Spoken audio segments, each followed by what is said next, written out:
80% des technologies imaginées dans les films Minority Report en 2002 sont devenues une réalité industrielle en moins de 20 ans. L'écran tactile gestuel, c'est dans le film.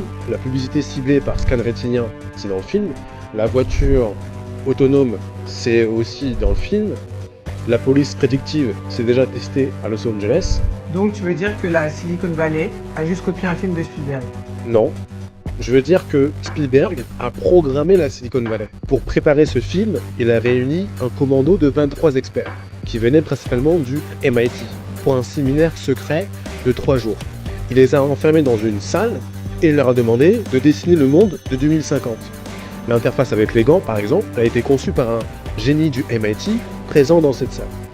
Ils n'ont pas écrit un scénario, ils ont écrit une feuille de route. Donc Steve Jobs et Elon Musk, ce sont pas des inventeurs. Ce sont pas les inventeurs, ce sont des constructeurs. L'iPad, c'est Stanley Kubrick dans le film 2001, l'Odyssée de l'espace, sorti en 1968.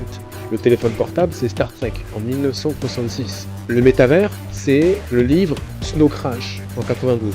Hollywood, c'est pas une usine à rêve, c'est le département de R&D, recherche et développement de la réalité.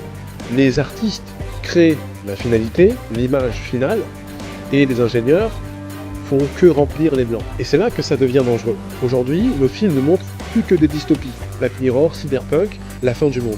Si la fiction c'est le plan de construction du futur, alors on est en train de programmer notre propre cauchemar.